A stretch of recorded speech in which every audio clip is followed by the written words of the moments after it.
Imagine a girl so quiet she becomes invisible. Her personal belongings mocked and auctioned off for sport by ruthless bullies who think they know everything about her. Picture their shock when they discover she's been hiding a secret that could shatter their world in seconds. A black belt in karate and a tournament champion, whose reputation precedes her in circles they never knew existed. This is the story of Emma Chen, a 17-year-old who learned that sometimes the greatest strength comes from the shadows, and that underestimating someone can be the biggest mistake of your life. What happens next will leave you questioning everything you think you know about the quiet ones who sit in the back of the class. Before we jump back in, tell us where you're tuning in from, and if this story touches you, make sure you're subscribed, because tomorrow I've saved something extra special for you. Emma Chen had perfected the art of being overlooked. At 17, she moved through the bustling corridors of Riverside High School like morning mist, present but barely noticed by the 800 students who filled the hallways each day. Her silky black hair fell in a neat curtain past her shoulders, often hiding the intelligent brown eyes that observed everything while revealing nothing. She favored simple clothes, plain hoodies, dark jeans, and worn sneakers that made no sound against the polished floors. To her classmates, she was just another face in the crowd, someone who turned in assignments on time and never caused trouble. What they didn't know was that Emma carried within her a fire that had been carefully cultivated for over a decade. Every morning at 5:30, while her peers slept peacefully in their beds, Emma would slip out of her family's modest two-story home on Maple Street and make her way to the Chen Family Dojo, a converted warehouse tucked away in the industrial district of Riverside, Oregon. The building looked unremarkable from the outside, its weathered brick walls giving no hint of the disciplined warriors who trained within its walls. The dojo had been in her family for 3 generations. Her grandfather, Master Chen Wei, had established it in 1987 after emigrating from Taiwan, bringing with him ancient techniques and a philosophy that valued inner strength over outward aggression. Emma's father, David Chen, had continued the tradition, and now Emma represented the 3rd generation of Chen martial artists. She had earned her black belt at 15, an achievement that came with years of dedication, countless hours of practice, and a deep understanding that true power lay not in the ability to fight, but in the wisdom to know when fighting was necessary. The morning routines were sacred to Emma. She would spend 2 hours before school practicing forms, sparring with her father, and meditating on the principles that had guided her family for decades. The dojo's motto, painted in elegant calligraphy on the main wall, read "Strength in silence, power in peace." Emma embodied these words completely, carrying herself with a quiet confidence that most people mistook for shyness. Riverside High School was a sprawling campus of red brick buildings and manicured lawns, home to students from both the working-class neighborhoods near the river and the affluent hillside communities that overlooked the town. The social hierarchy was as rigid as any caste system, with wealth and popularity determining where students sat at lunch, who got invited to parties, and whose opinions mattered in the daily dramas that unfolded between classes. At the top of this hierarchy sat Jessica Blake, a stunning blonde with ice blue eyes and a smile that could charm teachers and intimidate rivals in equal measure. Jessica was everything. Emma was not loud, confident, commanding attention wherever she went. As vice president of the student council and daughter of Riverside's most successful real estate developer, Jessica wielded influence that extended far beyond the school walls. She surrounded herself with a carefully chosen circle of followers who shared her taste for expensive clothes, exclusive parties, and the subtle art of social warfare. Madison Porter served as Jessica's lieutenant, a sharp-featured girl with auburn hair who managed Jessica's social media empire with the precision of a military strategist.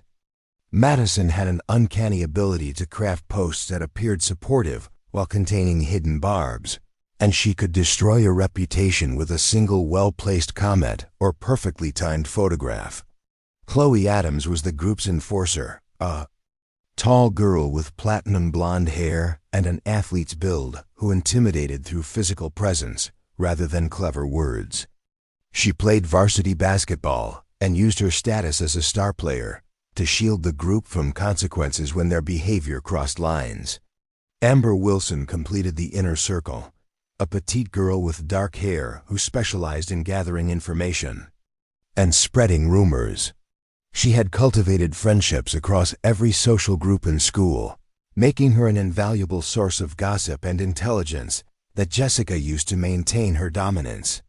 Emma's only real friend was Rachel Martinez, a vibrant girl with curly brown hair and an infectious laugh who had somehow managed to remain kind, despite the toxic environment that surrounded them.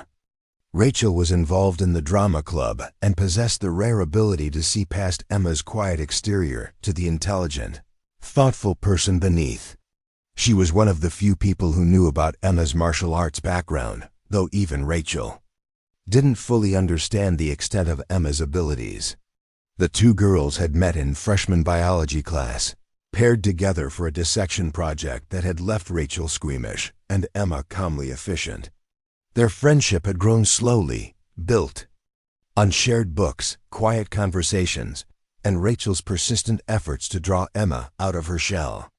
Rachel often encouraged Emma to be more social, to join clubs or try out for teams, but Emma always deflected these suggestions with gentle excuses about being too busy or preferring to keep to herself.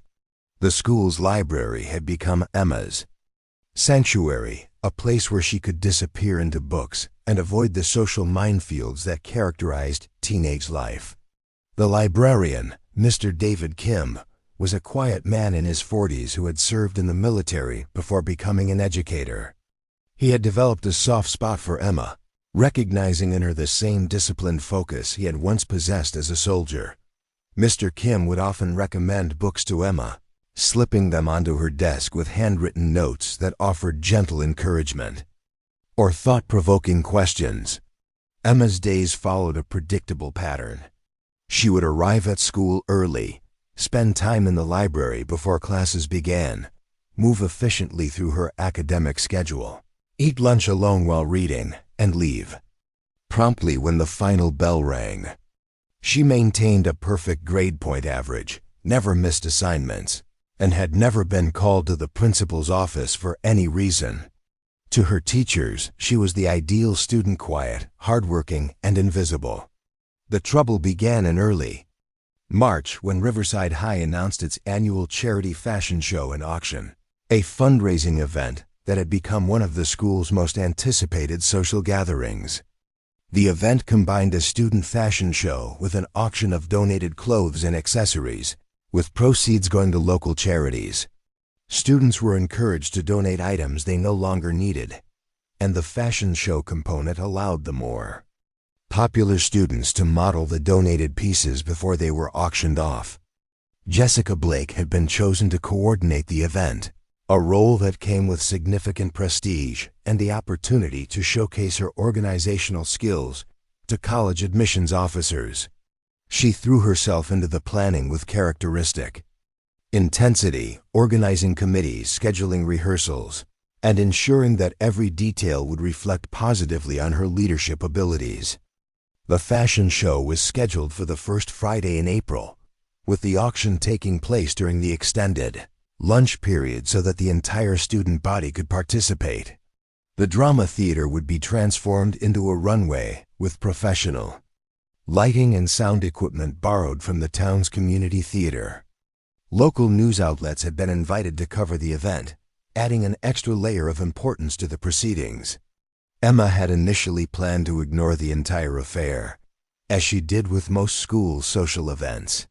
However, Rachel had volunteered to help with the backstage organization, and she convinced Emma to donate a few items to the cause.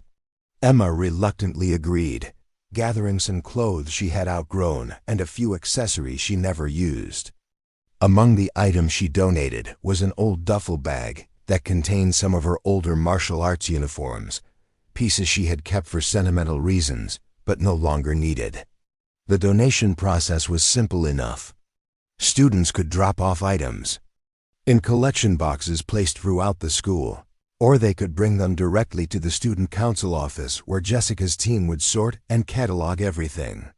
Emma chose the anonymous route, dropping her donation bag into the collection box outside the cafeteria early one morning when the halls were nearly empty. She thought nothing more of it until the whispers began. It started subtly with students glancing at her in the hallways and then quickly looking away when she noticed. There were hushed conversations that stopped when she approached, and a few instances where she caught people staring at her with expressions that seemed to mix curiosity with something that looked almost like amusement. Rachel was the first to bring it to her attention.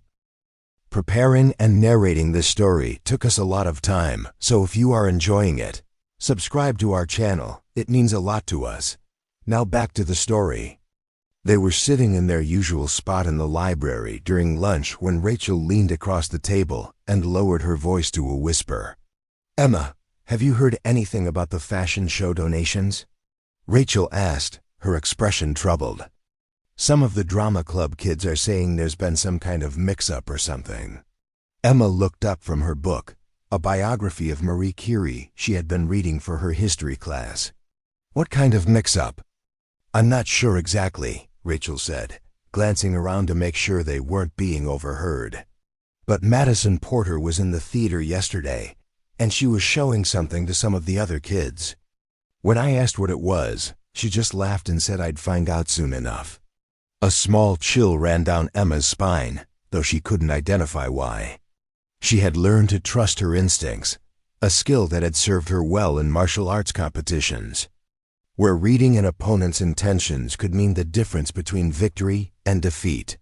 Something about Rachel's description set off warning bells in her mind. Did she say anything else? Emma asked, closing her book and giving Rachel her full attention. "Just that this year's fashion show was going to be more entertaining than usual," Rachel replied. She had this look on her face, like she was planning something mean. Emma nodded, familiar with the expression Rachel described. She had seen it on the faces of competitors who thought they had discovered a weakness they could exploit, or on the faces of bullies who had identified a new target. The sensation of being watched intensified over the next few days, and Emma found herself becoming more alert to the behavior of her classmates. The first concrete sign of trouble came on a Thursday morning, exactly 1 week before the fashion show. Emma was retrieving books from her locker when she noticed a small crowd gathered around the bulletin board, where student council announcements were posted. The group consisted mainly of underclassmen, but she recognized a few seniors among them. They were pointing at something on the board and talking in excited whispers. Curiosity overcoming her usual caution, Emma made her way to the bulletin board after the crowd had dispersed. What she found there made her blood run cold. Posted prominently in the center of the board was a photograph of her old duffel bag, open to reveal its contents. The martial arts uniforms were clearly visible, along with some tournament medals and certificates she had forgotten were in the bag. Above the photograph, in bold letters, was a sign that read, "Special auction items, donated by anonymous student." Below the photograph was a description that made Emma's hands clench into fists. "Mystery Martial Arts Collection, Vintage Karate. Uniforms and accessories from an unknown donor. Perfect for costume parties or Halloween. Bidding starts at $5 per item. Come see what other secrets your classmates are hiding." The implications hit Emma like a physical blow. Jessica's team had gone through her donation bag, photographed its contents, and turned her private possessions into objects of ridicule. The tone of the description made it clear that they viewed her martial arts background as something amusing rather than respectable, a secret worth exposing for the entertainment of their peers. Emma's training kicked in automatically, her breathing becoming deep and controlled as she processed the situation.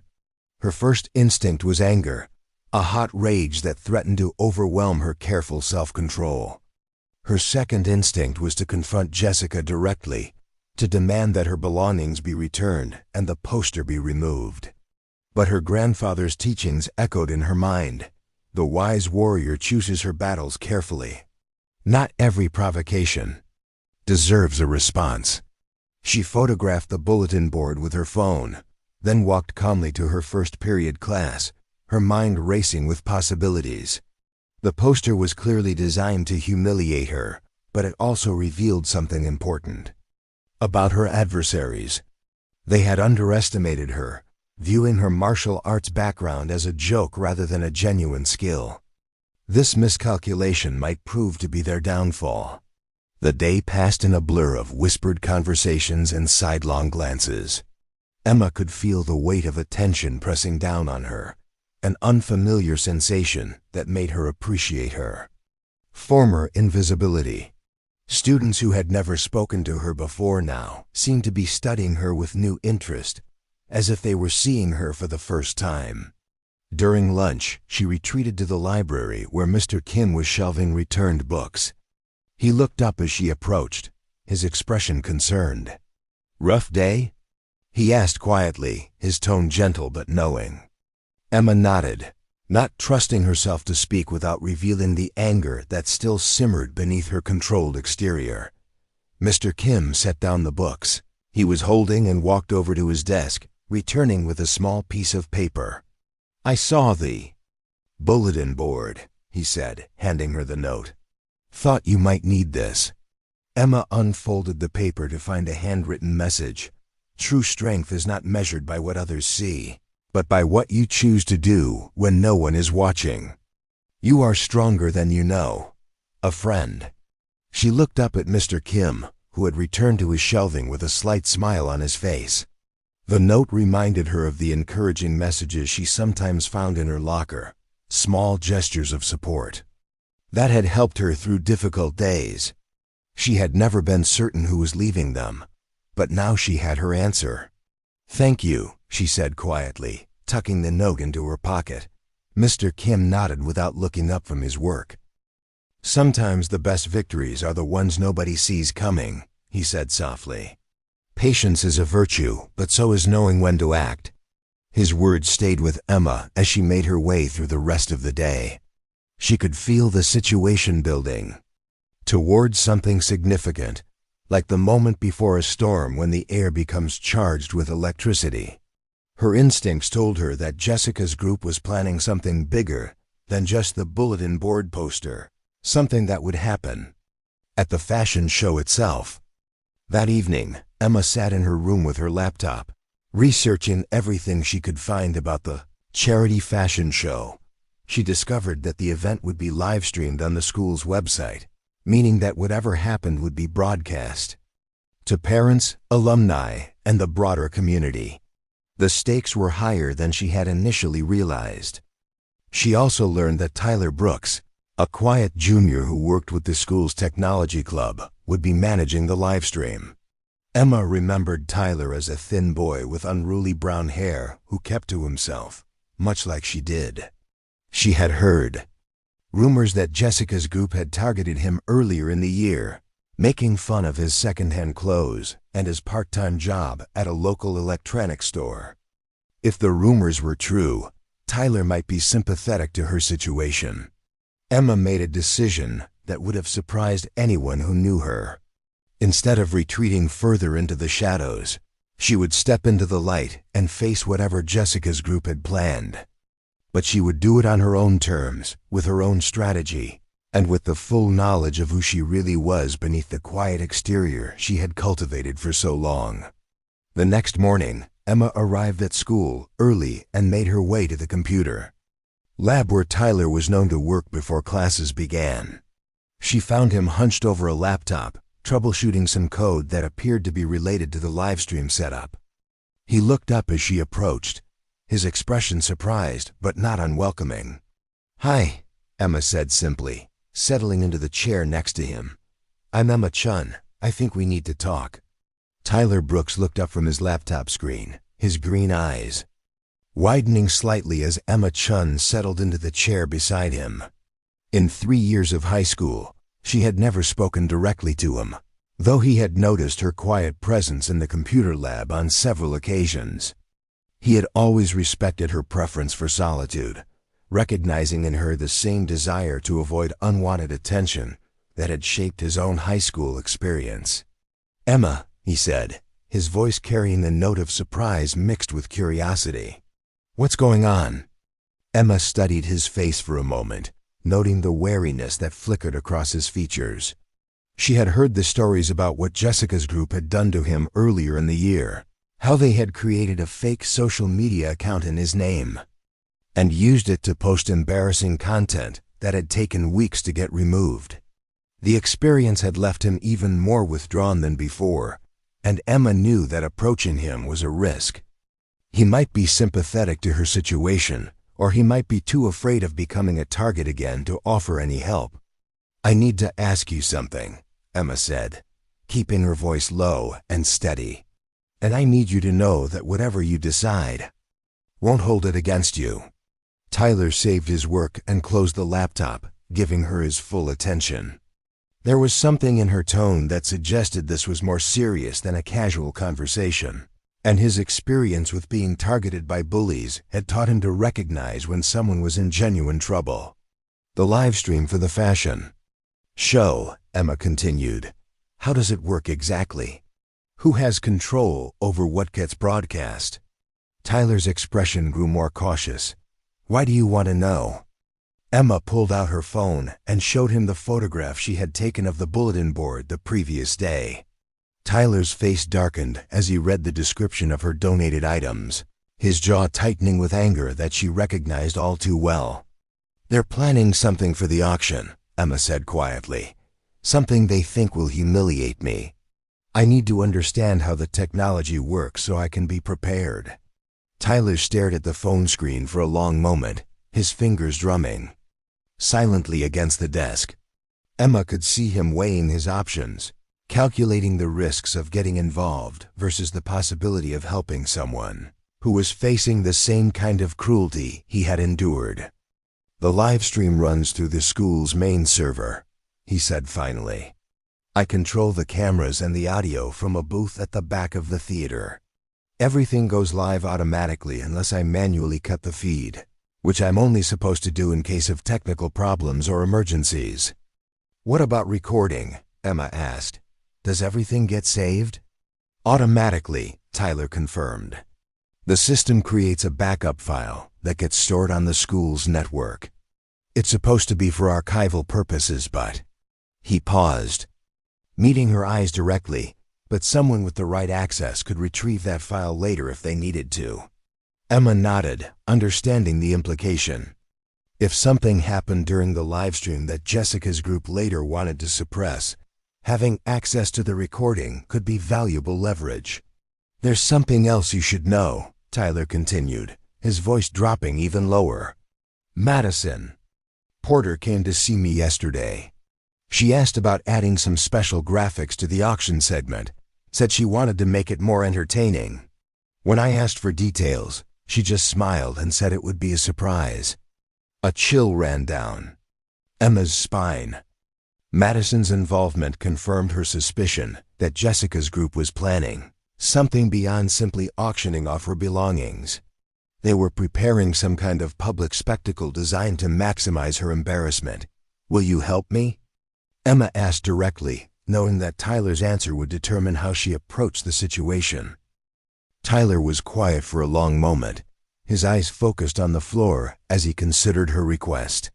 Emma could see the internal struggle playing out across his features, the desire to help warring with the fear of becoming a target again. "What exactly are you asking me to do?" he said finally. "I don't know yet," Emma admitted. "But when the time comes, I might need someone who understands the technology and who isn't afraid to do the right thing, even if it's risky." Tyler looked at her then, really looked at her, as if seeing her clearly for the first time. Emma held his gaze steadily, letting him see the determination that lay beneath her quiet exterior. "Okay," he said simply. "When the time comes, I'll help."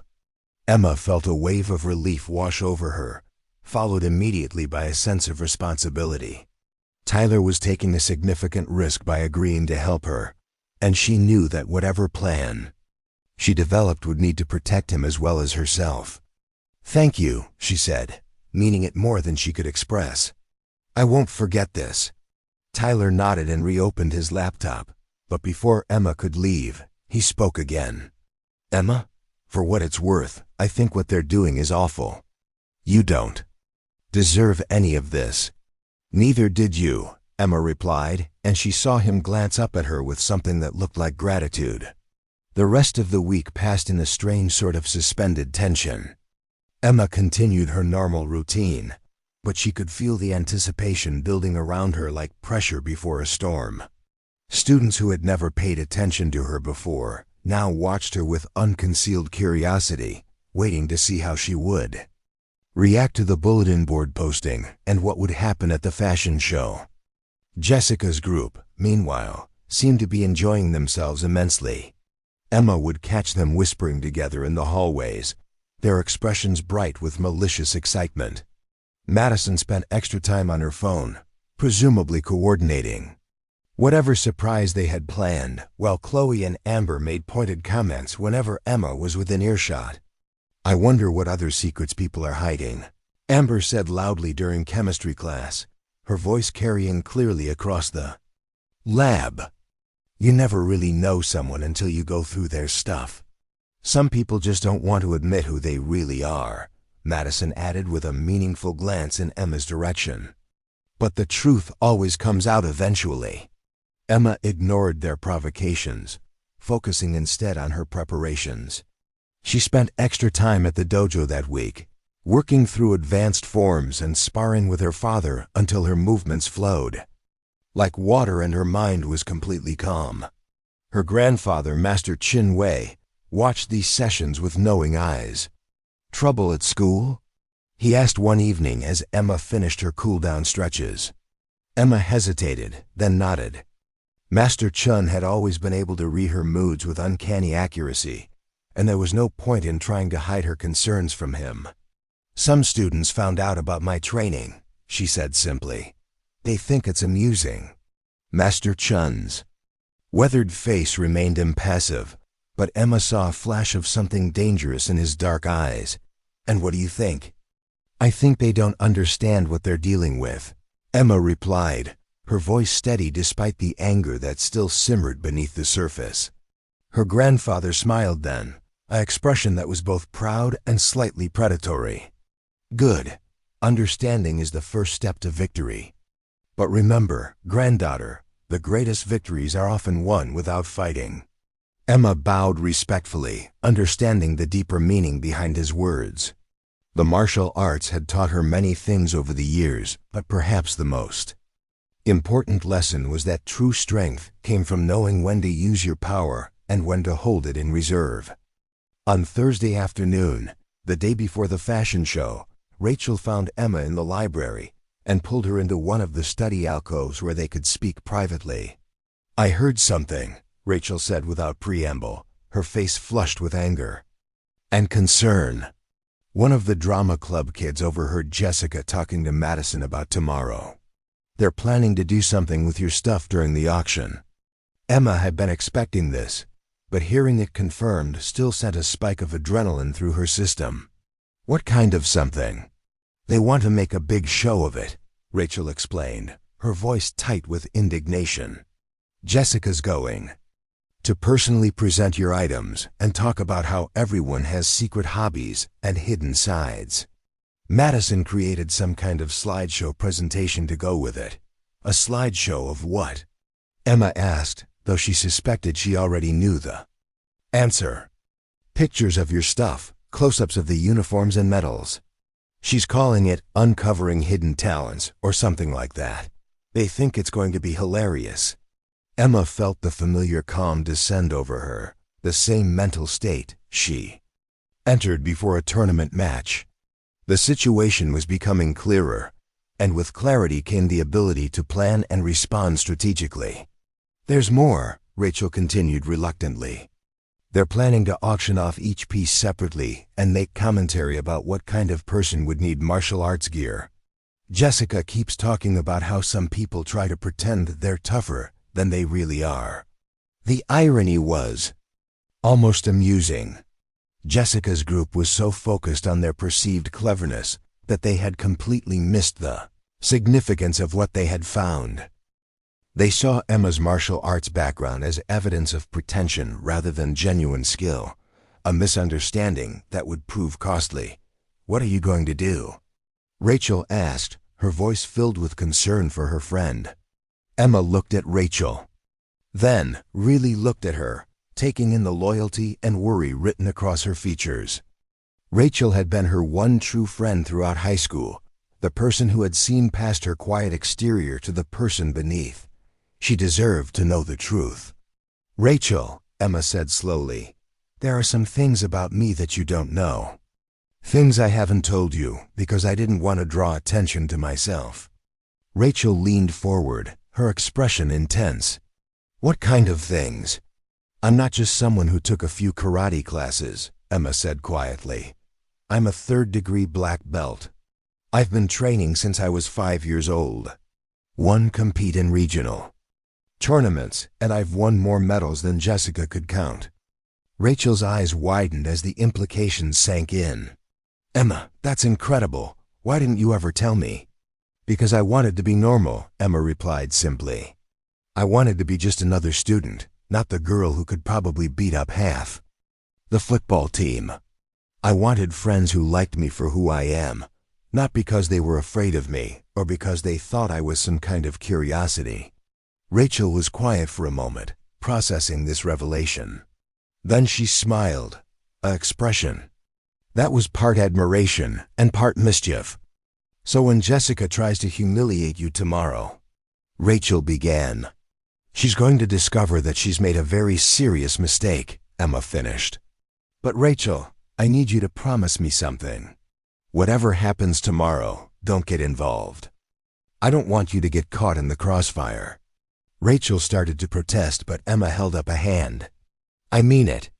Jessica's group is dangerous, and they won't hesitate to target you if they think you're helping me. Let me handle this my way." Reluctantly, Rachel nodded. "Just be careful, okay? I know you can take care of yourself, but these girls fight dirty. They don't care about honor or fairness."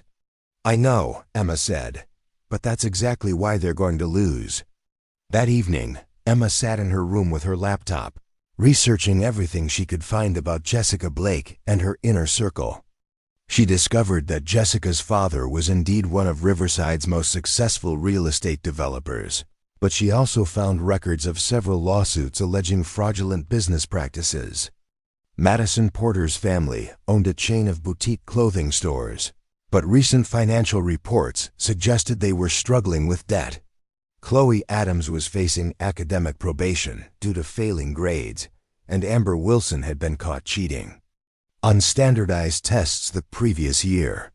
Each member of Jessica's group had vulnerabilities, secrets they wouldn't want exposed. Emma filed this information away, not sure if she would need it, but understanding the importance of knowing your opponent's weaknesses. Her grandfather had taught her that every fighter had pressure points, places where a precisely applied force could bring them down regardless of their apparent strength. She also spent time reviewing tournament footage of her own matches, reminding herself of her capabilities and the techniques that had served her well in competition. Watching herself fight was always a strange experience, seeing her quiet personality transform into something focused and dangerous. The girl in the videos moved with fluid precision, her strikes clean and devastating, her defensive work nearly impenetrable. Tomorrow, Jessica's group would learn that there was a significant difference between having martial arts equipment and actually knowing how to use it. They would discover that their quiet, unassuming target was anything but helpless, and that their attempt at public humiliation would backfire in ways they couldn't imagine. Emma closed the laptop and prepared for bed, her mind already moving through the possibilities for the next day. She had no intention of starting a fight, but if Jessica's group pushed too far, if they tried to turn her into a public spectacle for their own amusement, They would learn why her grandfather's dojo had produced champions for 3 generations. The night before the fashion show, Emma dreamed of competitions past and future, of moments when she had faced opponents who underestimated her quiet demeanor and paid the price for their assumptions. In her dreams, she moved like lightning, her techniques flowing seamlessly from one to the next, her opponents falling before they understood what had happened. She woke before dawn, as was her custom, and made her way to the dojo for one final training session before the day that would change everything. Her father was already there, having anticipated her need for this ritual. They worked together in comfortable silence, their movements synchronized by years of shared practice. "Whatever happens today," her father said as they finished their cool-down routine, "remember that you carry our family's honor with you. Not in the fighting, but in how you choose to handle yourself when others lose their way." Emma bowed deeply to her father, understanding the weight of his words. Today would test not just her martial arts skills, but her character, her judgment, and her ability to remain true to the principles that had guided her training. Jessica Blake and her friends had no idea what they had set in motion, but they were about to learn that some quiet waters run deeper than anyone could imagine. The fashion show was scheduled to begin at noon, with the auction taking place during the extended lunch period. Emma had 6 hours to prepare for whatever Jessica's group had planned. 6 hours to ready herself for a confrontation that would either establish her place at Riverside High or confirm her status as an outsider forever. She chose her outfit carefully that morning, selecting clothes that looked casual but would allow her to move freely if necessary. Her movements were calm and deliberate as she prepared for school, her mind entering the focused state that had carried her through countless tournaments. Today, Jessica Blake would learn the difference between having a black belt and being a black belt, and Emma Chen would show everyone at Riverside High exactly who she really was beneath her quiet exterior.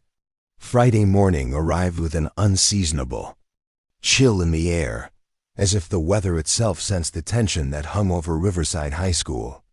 Emma Chen walked through the front doors at exactly 7:30, her backpack slung over one shoulder and her expression giving nothing away.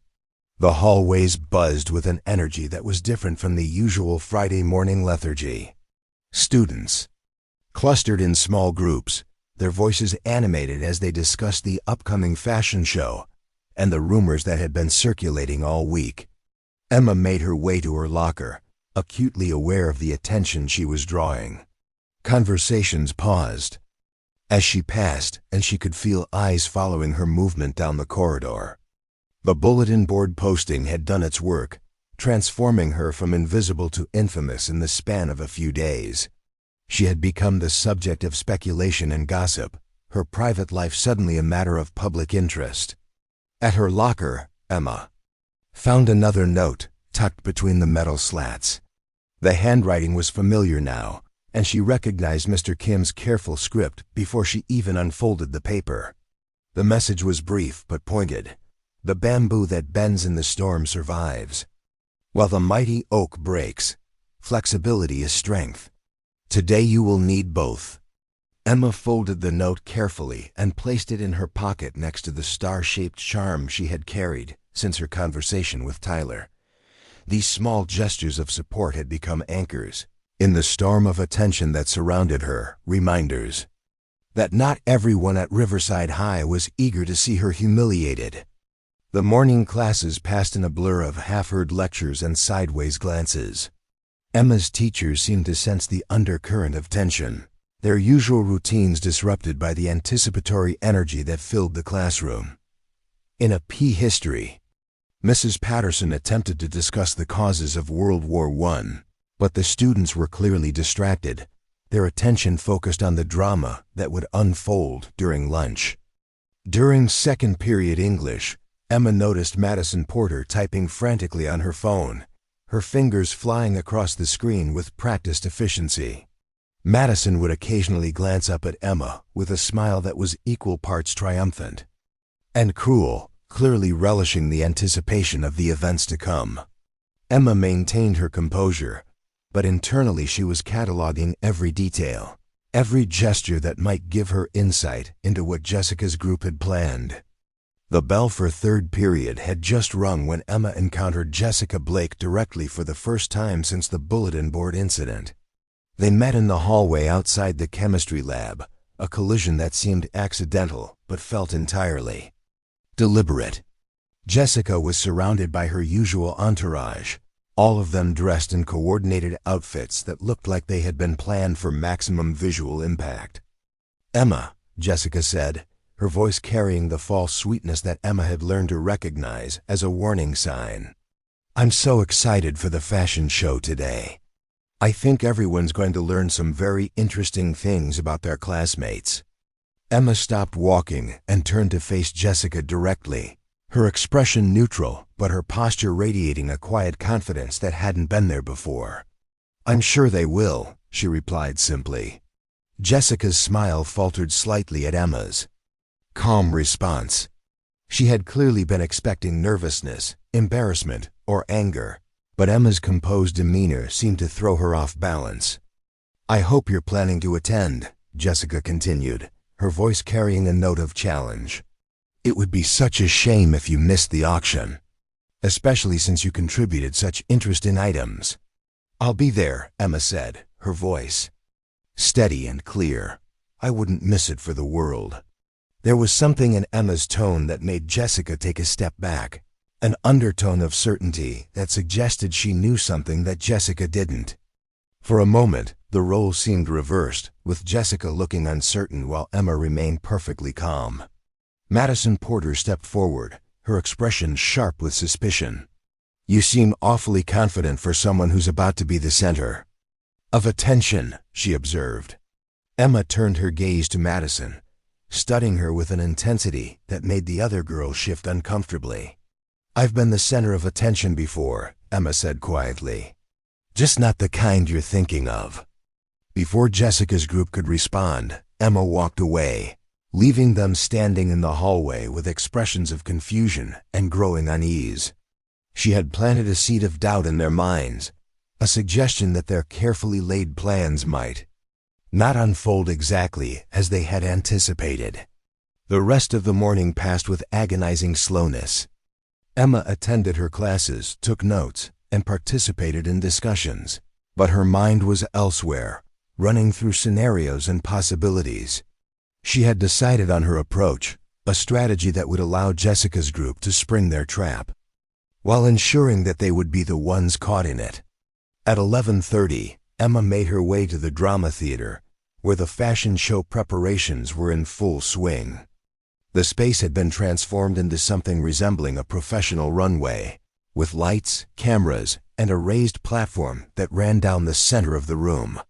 Rows of chairs had been arranged on either side of the runway, and a large screen had been set up at the front of the theater for the auction presentations. Tyler Brooks was in his booth at the back of the theater, surrounded by monitors and control panels that managed the lighting and sound systems.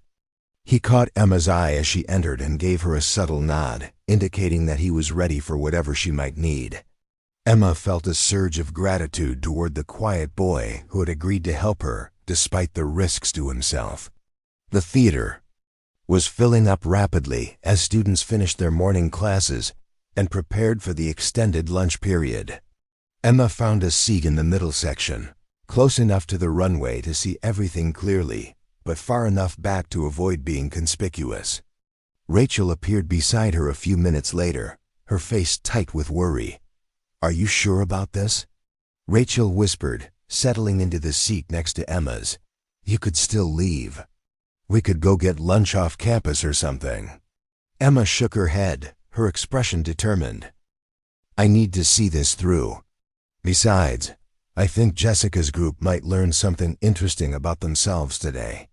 Rachel studied her friend's face, noting the calm confidence that had replaced the anxiety of the previous week. "You have a plan, don't you?" "I have an understanding," Emma replied cryptically. "Sometimes that's enough." The lights dimmed as Jessica Blake took the stage, resplendent in a fitted red dress that complemented her blonde hair and blue eyes. She carried herself with the poise of someone accustomed to being the center of attention, her smile bright and welcoming as she addressed the packed theater. "Welcome to Riverside High's annual charity fashion show and auction," Jessica announced, her voice carrying clearly through the sound system. "Today we're not just showcasing fashion, we're raising money for local charities and celebrating the diversity of our school community." The audience applauded, caught up in the excitement of the event. Emma noticed that several local news cameras were rolling, and the live stream indicator on Tyler's monitors showed that the event was being broadcast to a much wider audience than just the students present in the theater. The fashion show began with a parade of students modeling donated clothes, each piece accompanied by witty commentary and enthusiastic bidding from the audience. Emma watched the proceedings with interest, noting the professional quality of the production and the obvious effort that had gone into making the event a success. Whatever else could be said about Jessica Blake, she was clearly talented at organizing large-scale events. The auction portion of the show began after the fashion parade concluded. Students bid on everything from designer handbags to vintage sports equipment, their enthusiasm fueled by the competitive atmosphere and the knowledge that their purchases supported local charities. Emma waited patiently as item after item was sold, knowing that her belongings would be saved for the climax of the event. Sure enough, as the auction began to wind down, Jessica returned to the stage with a microphone and an expression of barely contained excitement. Behind her, the large screen displayed the title slide of Madison's presentation, "Hidden Talents: Discovering the Secrets Our Classmates Keep." "Now for something special," Jessica announced, her voice carrying a note of theatrical anticipation. "We have a very interesting collection of items donated by an anonymous student. These pieces tell a story about hidden talents and secret hobbies, reminding us that everyone has depths we might not expect." The screen behind Jessica filled with a high-resolution photograph of Emma's old duffel bag, open to reveal its contents. The martial arts uniforms were displayed prominently, along with the tournament medals and certificates that Emma had forgotten were in the bag. A murmur of recognition rippled through the audience as students began to connect the items with their quiet classmate. "Let's start with this charming karate uniform," Jessica continued, holding up one of Emma's older GIs. "Perfect for someone who wants to pretend they're tougher than they really are. The bidding starts at $5. A few scattered hands went up, accompanied by nervous laughter from the audience. Emma sat perfectly still, her expression unchanged, as she watched her personal belongings being turned into objects of ridicule. Rachel reached over and squeezed her hand, offering what comfort she could. "And here we have some tournament medals," Jessica continued, displaying the awards that Emma had earned through years of dedicated training. "Participation trophies most likely, but they'll look impressive on someone's shelf. $10 to start." More hands went up, and Emma could hear whispered conversations around her as students speculated about the identity of the anonymous donor. She felt a familiar calm settling over her, the same mental state that had carried her through countless competitions. Everything was proceeding exactly as she had anticipated. Madison Porter appeared on stage carrying a laptop computer, her expression bright with malicious excitement. "We've prepared a special presentation about martial arts as a hobby," she announced, complete with instructional videos and tips for beginners who want to get started. The screen behind them filled with a video compilation that Madison had created, showing scenes from various martial arts movies interspersed with footage of children's karate classes. The presentation was clearly designed to make martial arts training appear childish and ineffective, a hobby for people who watch too many action movies. "As you can see," Jessica said, her voice dripping with condescension, "martial arts are really just elaborate choreography. It's all about looking impressive rather than actually being useful. Perfect for someone who wants to feel special without actually achieving anything significant." Emma felt rather than heard the shift in The audience's mood. The laughter that had accompanied the earlier items was becoming more nervous, more forced. Some students were beginning to look uncomfortable with the direction the presentation was taking, recognizing that the commentary had crossed the line from playful teasing into cruel mockery. "Let's auction off these medals individually," Jessica continued, apparently oblivious to the changing atmosphere. "Who wants to own a piece of someone's fantasy life?" That was the moment Emma had been waiting for. She stood up slowly, her movement drawing attention from across the theater. The conversations around her died away as students turned to look at the quiet girl who had become the center of the evening's entertainment. "I'll bid on those," Emma said, her voice carrying clearly through the theater despite the fact that she wasn't using the microphone. "All of them." Jessica's smile froze as she recognized the voice, her head turning toward the audience to locate the speaker. When she spotted Emma standing calmly in the middle section, her expression shifted from triumph to confusion. "Emma," Jessica said, her voice uncertain for the first time that evening. "How nice of you to join the bidding. What's your offer?" Emma began walking toward the stage, her movements fluid and purposeful. The audience watched in fascination as she made her way down the aisle, her expression serene despite the circumstances. "I'll bid the truth," Emma said simply. "Since you seem so interested in hidden talents and secret hobbies, I thought you might like to know the real story behind those items." Jessica's confident demeanor began to crack as Emma approached the stage. There was something in the quiet, girl's bearing that suggested she was not the helpless victim they had expected her to be. "The truth?" Jessica repeated, her voice carrying a note of nervous laughter. "What truth would that be?" Emma stepped onto the stage, moving with a grace that hadn't been apparent when she was hunched over her books in the library or hurrying through the hallways with her head down.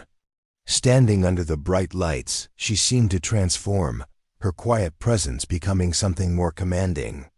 "The truth about those participation trophies," Emma said, her voice now carrying clearly through the theater's sound system. "The truth about that childish hobby you've been mocking for the past 10 minutes. She reached into her backpack and pulled out her phone, holding it up so that Tyler could see it from his booth. On the screen was a video file, ready to play. Tyler, understanding immediately, patched her phone's signal into the theater's main display system. The screen behind Emma filled with footage from the Pacific Northwest Regional Karate Championship, held just 3 months earlier. The camera showed a crowded gymnasium filled with competitors, spectators, and officials from across the region. At the center of the screen, a familiar figure in a pristine white GI stepped onto the competition mat. The audience gasped as they recognized Emma Chen, but this was not the quiet, unassuming girl they knew from school. This was a warrior, her movements precise and deadly, her expression focused with laser-like intensity. Her opponent, a muscular young man who outweighed her by at least 30 pounds, circled her warily. The match began with explosive speed. Emma's opponent launched a series of aggressive attacks, his techniques powerful and well executed. But Emma moved like water, flowing around his strikes while launching counterattacks that landed with surgical precision. Within seconds, it was clear that she was not just skilled but exceptional, her techniques flowing seamlessly from one to the next. The theater fell silent as they watched Emma dominate her opponent, her strikes finding their targets with devastating accuracy while his attacks seemed to pass through empty air. The match ended with a perfectly executed combination that left her opponent on the mat, unconscious but uninjured. The video continued, showing Emma's progression through the tournament bracket. Opponent after opponent fell to her superior technique, until she stood alone in the center of the mat, holding the gold medal for the women's black belt division. "Third place in the regional championships," Emma said quietly, her voice carrying easily through the stunned silence. "Not bad for someone with a fantasy hobby." Jessica Blake stood frozen on the stage, her face pale with shock and growing humiliation. The carefully planned presentation had backfired spectacularly, transforming Emma from a victim into something far more dangerous. "But wait," Emma continued, her tone remaining conversational despite the electricity in the air. "That's not the whole story. Tyler, could you show them the next video?" The screen changed to show another tournament, this one even larger and more prestigious. Emma stood at the center of a massive arena, facing an opponent who was clearly a seasoned competitor.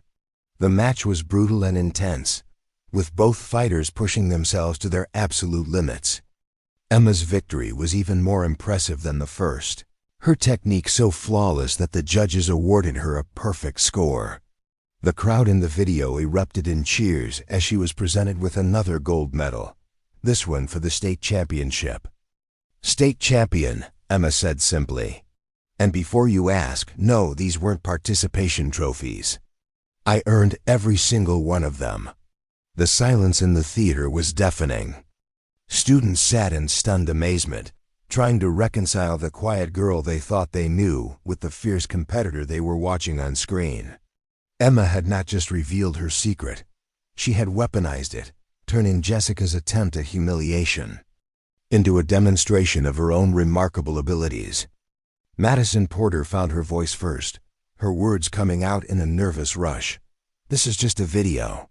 Anyone can put together some footage and claim it's real." Emma turned to face Madison, her expression mild but her eyes carrying a hint of steel. "You're right. Anyone can make a video. But can anyone do this?" What happened next would be talked about at Riverside High for years to come. Emma Chen, the quiet girl who had spent 3 years being invisible, stepped to the center of the stage and began to perform. She moved through a traditional kata, her body flowing like liquid mercury as she demonstrated techniques that few people in the audience had ever seen outside of movies. Her strikes cut through the air with audible whistles, her kicks reaching heights that seemed impossible for someone of her size. Every movement was precise, controlled, and devastating. The kata told a story of combat against multiple opponents, Emma's imaginary adversaries falling one by one to her superior skill. She spun, leaped, and struck with a fluidity that mesmerized the audience, her quiet demeanor replaced by something primal and fierce. When she finished, the theater erupted in applause. Students who had never spoken to her before were on their feet, cheering for a performance that had transformed their understanding of who Emma Chen really was. Even some of the teachers who had attended the event were clapping, their professional composure cracked by the display of athletic excellence they had just witnessed. Emma stood in the center of the stage, her breathing steady despite the physical demands of the performance. She looked out at the audience, then turned to face Jessica Blake, who stood frozen beside the podium. "Now," Emma said quietly, her voice carrying clearly through the theater, "about those items you were auctioning. I believe they belong to me." Jessica Blake's face had gone through several shades of pale as the reality of her situation sank in. The girl she had targeted for weeks, the quiet student she had assumed would be an easy victim, was standing before her transformed into something she couldn't have imagined in her worst nightmares. Emma Chen wasn't just someone who owned martial arts equipment or took weekend classes at the local strip mall dojo. She was a genuine champion, a warrior whose skills had been proven in competition against the best fighters in the region. The theater remained silent as Emma calmly walked over to the table where her belongings had been displayed like artifacts in a museum of mockery. She picked up each item methodically, folding her uniforms with the same precision she had demonstrated in her kata performance. Her movements were unhurried, deliberate, each gesture carrying an authority that made it clear she was completely in control of the situation. "These uniforms," Emma said, her voice carrying easily through the theater's sound system, "were gifts from my grandfather when I earned my black belt rankings. This one," she held up a GI that Jessica had been particularly dismissive of, "I wore when I won my first state championship at age 15. And this," she lifted a worn belt that had been among the items, "belonged to my great-grandfather, who who brought our family's martial arts traditions from Taiwan over 60 years ago. Madison Porter, who had been frozen in shock since Emma's demonstration began, finally found her voice. "We didn't know," she stammered, her usual confidence completely evaporated. "We were just trying to make the auction more interesting." Emma turned to face Madison, her expression remaining calm, but her eyes reflecting a depth of understanding that made the other girl take an involuntary step backward. "You didn't know because you didn't ask. You saw items that didn't fit your understanding of who I was supposed to be, and instead of showing curiosity or respect, you chose mockery." The live stream camera continued rolling, broadcasting the confrontation to parents, alumni, and community members who had tuned in to watch what they expected to be a lighthearted charity event. Tyler Brooks, from his booth at the back of the theater, was making sure that every word and gesture was captured in perfect clarity. He had spent 2 years being humiliated by Jessica's group, and he was not about to let this moment of justice go unrecorded. Chloe Adams, who had remained silent throughout the exchange, finally spoke up. "Look, this is getting blown out of proportion. It was just supposed to be funny. Nobody meant any real harm." Emma's gaze shifted to Chloe, and there was something in her expression that made the basketball player's confident demeanor crumble. Harm is what happens when you decide to make someone else's private possessions a source of public entertainment without their consent. Harm is what happens when you assume that someone's quiet nature makes them weak or vulnerable. You meant to humiliate me, and you succeeded in revealing something important about yourselves. Principal Carter had arrived at the theater during Emma's kata demonstration, drawn by reports of disruption that had reached his office. He stood at the back of the theater now, his expression grim as he processed what he was witnessing. The charity fashion show had devolved into something that looked very much like a public confrontation, and the fact that it was being live-streamed made the situation infinitely more complicated. Jessica finally found her voice, though it came out smaller and less confident than anyone had ever heard it before. "Emma, I think there's been a misunderstanding. We were celebrating diversity, showing that everyone has interesting hobbies and talents." Emma finished packing her belongings and turned to face Jessica directly. When she spoke, her voice carried the authority of someone who had spent years learning to command respect through action rather than words. A celebration would have involved asking permission before displaying someone's personal items. A celebration would have focused on the achievements rather than mocking the activity. "What you did was create a spectacle at my expense because you thought I was too weak or too scared to respond." She paused, letting her words sink in before continuing. "You were wrong about that, just like you were wrong about everything else." The audience had begun to murmur among themselves, the initial shock of Emma's revelation giving way to discussions about what they were witnessing. Many students were pulling out their phones, recording videos, and updating social media accounts with real-time commentary about the unfolding drama. The hashtag Riverside Karate Girl was already trending locally, with clips of Emma's kata performance spreading rapidly across multiple platforms. Amber Wilson, who had been Jessica's information gatherer and rumor spreader, looked around nervously as she realized that their carefully maintained social dominance was crumbling in real time. "Maybe we should just apologize and move on," she suggested quietly. Emma heard the comment and addressed it directly. An apology now would be damage control, not genuine remorse. You had weeks to reconsider your approach. You had multiple opportunities to treat my belongings with respect instead of turning them into props for your entertainment. She shouldered her backpack, which now contained all of her recovered items, and looked out at the audience.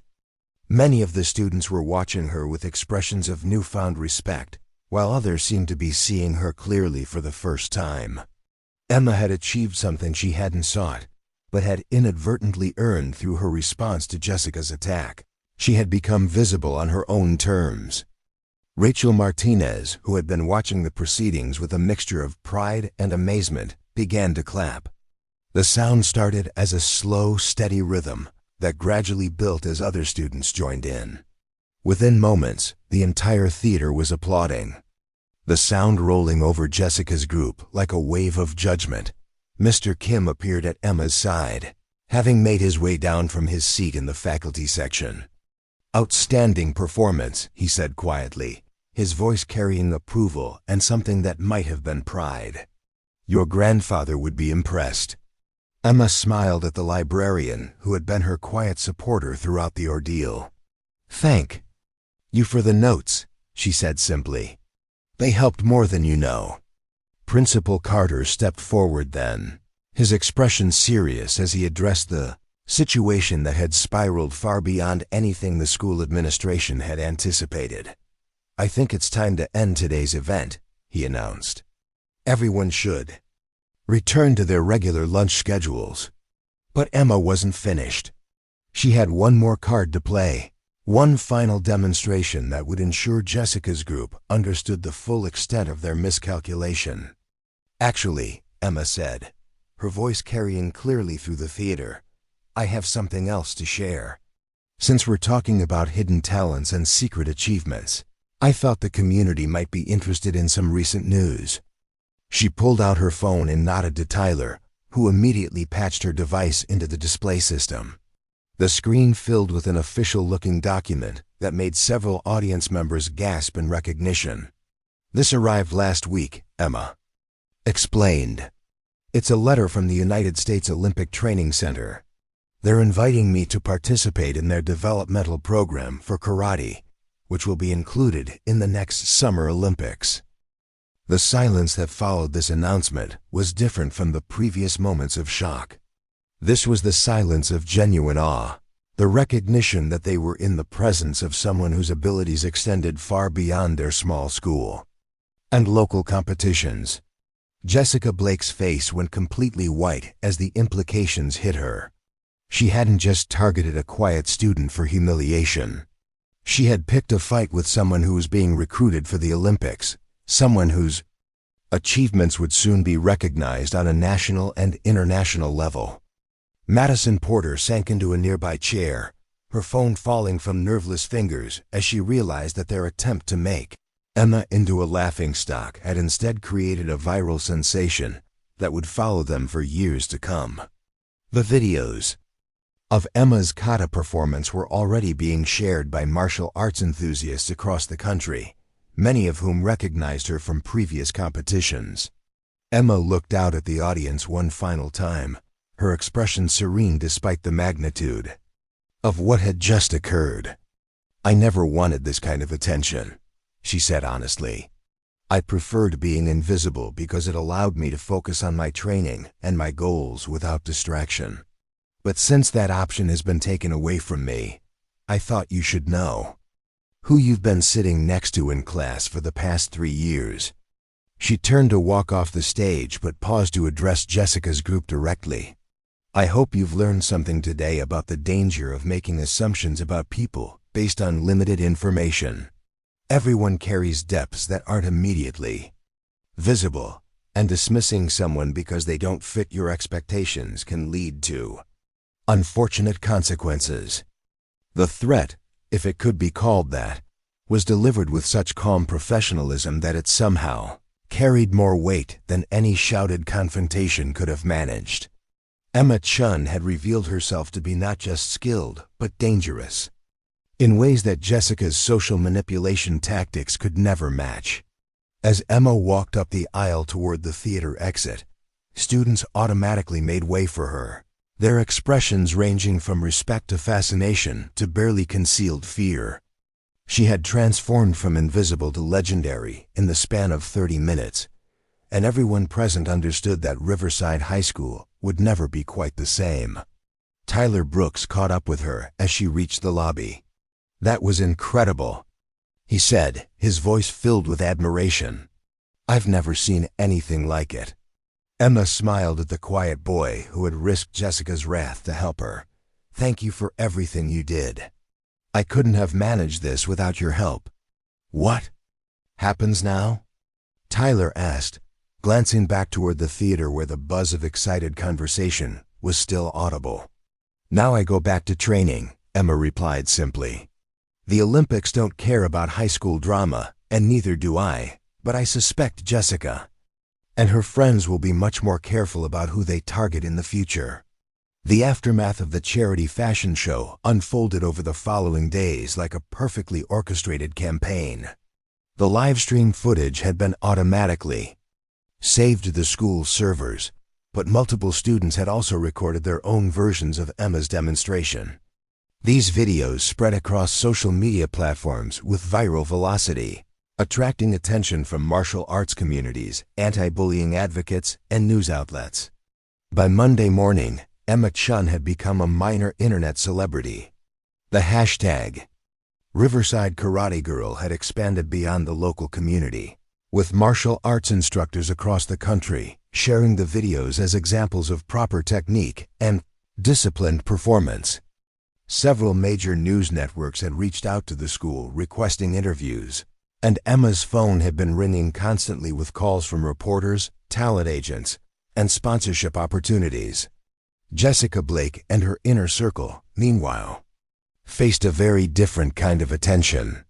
The footage of their attempt to humiliate Emma had been edited and shared alongside the revelation of Emma's true abilities, creating a stark contrast that made their behavior appear even more petty and cruel.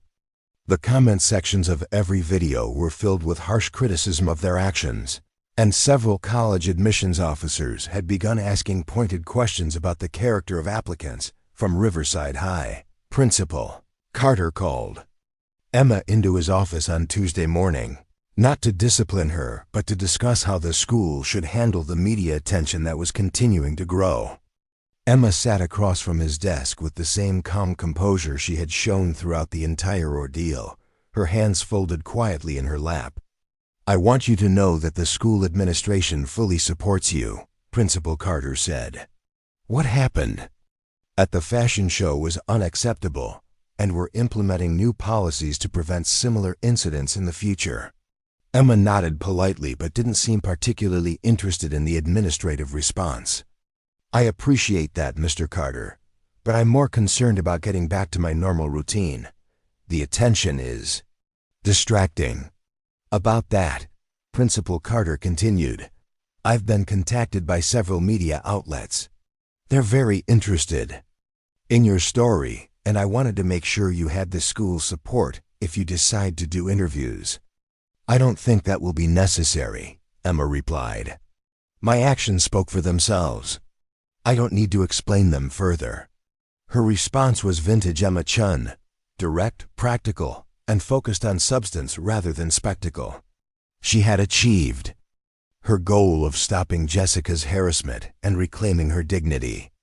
The broader implications of her actions, while significant, were secondary to her primary objective of being able to continue her training and education without interference. The changes at Riverside High were immediate and dramatic. Jessica Blake's social empire crumbled almost overnight, her carefully cultivated image destroyed by the viral footage of her attempt to humiliate Emma. Students who had previously sought her approval now avoided her, and the teachers who had once praised her leadership abilities began to question their assessments. Madison Porter transferred to a private school the following week, unable to handle the constant reminders of her role in the failed attack on Emma.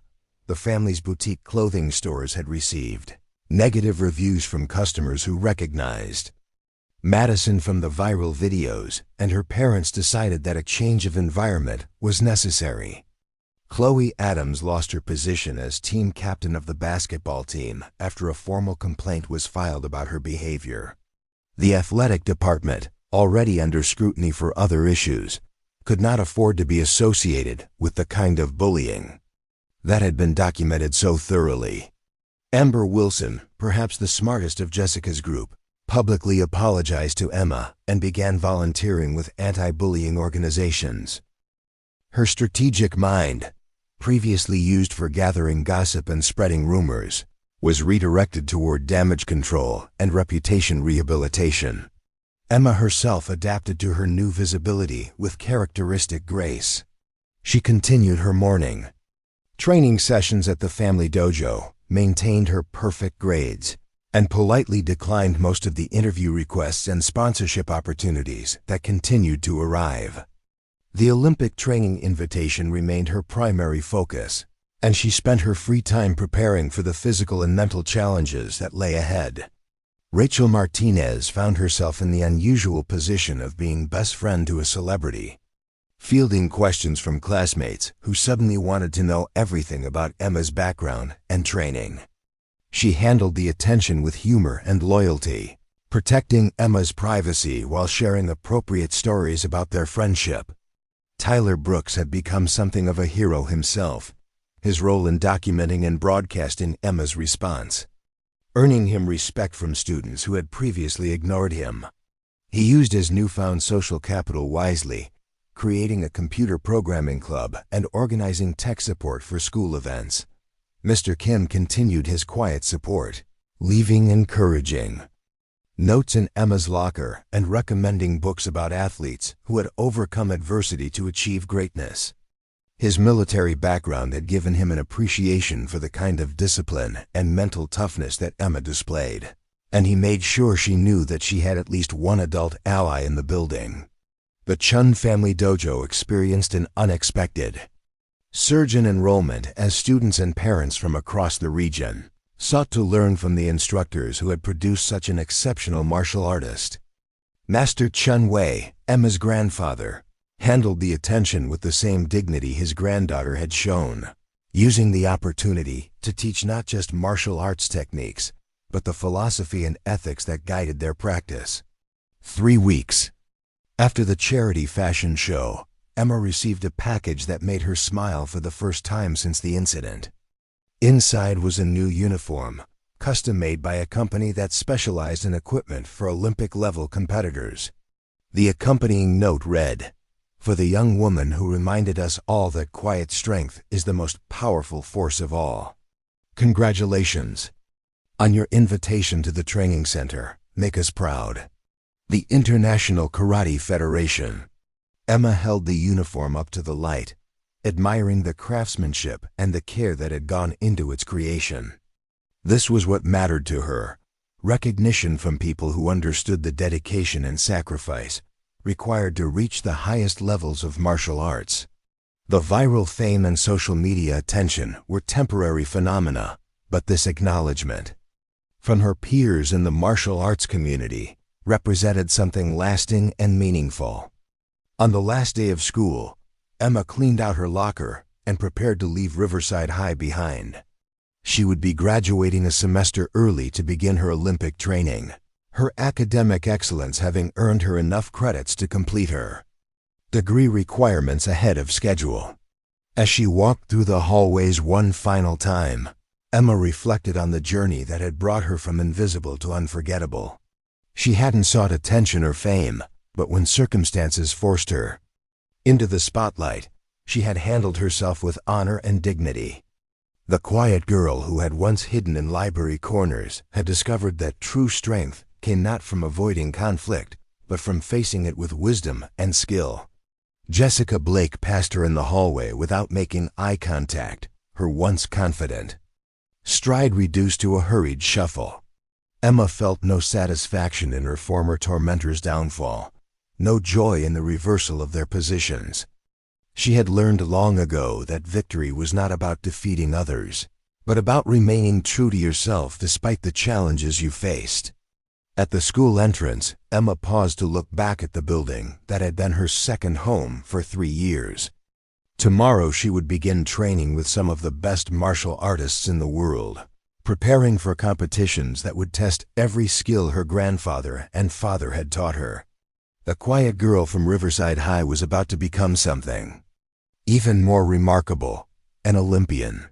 She shouldered her backpack, the same simple bag that had carried her books and secrets for so long, and walked toward her future with the same measured steps that had once made her invisible. But now those steps carried her toward a destiny that would make her unforgettable, proving once and for all that the greatest strength often comes wrapped in the quietest packages. The story of Emma Chen would be told and retold at Riverside High for years to come, A reminder to every student that you never really know what kind of power lies hidden behind a quiet exterior. And somewhere in the mountains of Colorado, at the Olympic Training Center, a young woman who had once preferred invisibility would discover just how brightly she could shine when given the proper stage. 2 years later, Emma Chen stood at the edge of the Olympic training mat in Tokyo, her breathing steady despite the magnitude of the moment ahead. The journey from the small theater at Riverside High School to the world's most prestigious athletic stage had been filled with challenges that would have broken lesser spirits. But Emma had approached each obstacle with the same methodical precision that had carried her through that fateful charity fashion show. The Olympic Training Center in Colorado Springs had been a revelation, a place where her quiet intensity was not just accepted, but celebrated. Surrounded by athletes who understood the dedication required to reach the pinnacle of their sports, Emma had finally found a community where her single-minded focus on excellence was seen as an asset rather than social awkwardness. The 18 months of preparation had stripped away everything unnecessary from her life, leaving only the pure essence of martial arts mastery. Her daily routine at the training center had begun at 4:30 each morning with meditation and stretching, followed by 3 hours of technical training that pushed her body and mind to their absolute limits.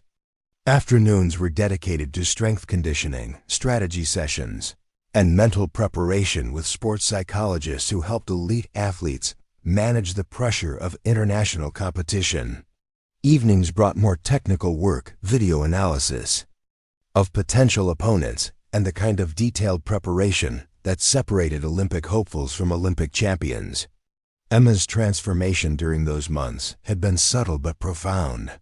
The quiet girl who had once hidden in library corners had evolved into a warrior whose presence commanded respect from coaches and competitors alike. She spoke more frequently now, but only when her words carried weight and purpose. Her confidence had grown not from external validation, but from the unshakable knowledge of her own capabilities. The viral fame from the Riverside incident had followed her to Colorado, but in the rarefied atmosphere of Olympic training, internet celebrity meant nothing compared to actual performance. Emma had earned her place on the team through results, not recognition, defeating seasoned competitors who had been training for the Olympics since childhood. Her selection had been unanimous among the coaching staff, a testament to skills that had been forged in her grandfather's dojo and refined through years of disciplined practice. The media attention surrounding her Olympic qualification had been intense, with reporters eager to tell the story of the quiet high school student who had become a viral sensation before emerging as America's best hope for karate gold. Emma had handled the interviews with characteristic directness, focusing on her training and preparation rather than the dramatic confrontation that had first brought her to public attention. Standing now in the Olympic venue, Emma could feel the weight of expectation from the thousands of spectators in the arena and the millions watching around the world. The karate competition was new to the Olympics, making every athlete a pioneer in their sport's most prestigious debut. Emma had drawn a challenging bracket with opponents from Japan, France, and Brazil who had decades of international experience between them. Her first opponent was Keiko Tanaka, a veteran Japanese competitor who had dominated women's karate for the better part of a decade. Tanaka was everything Emma was not: expressive, animated, and known for her psychological warfare against younger opponents. The contrast between them was stark as they bowed to each other at the center of the mat, Tanaka's confident smile meeting Emma's serene focus. The match began with explosive intensity, Tanaka launching a series of probing attacks designed to test Emma's defensive capabilities and mental composure. Emma responded with the fluid movement that had become her signature, deflecting strikes while positioning herself for counterattacks that came with surgical precision. The early exchanges were evenly matched, both fighters displaying the technical mastery that had earned them places on the Olympic stage. As the first round progressed, Emma began to impose her will on the match. Her conditioning from the training center showed as Tanaka's initial burst of energy began to fade. While Emma's techniques remained crisp and powerful, the turning point came midway through the second round, when Emma executed a combination that her grandfather had taught her years earlier, a sequence of strikes that flowed like water, but hit like lightning. Tanaka went down hard, her decades of experience unable to prepare her for the unique style that Emma had developed through her fusion of traditional techniques with modern competition strategies.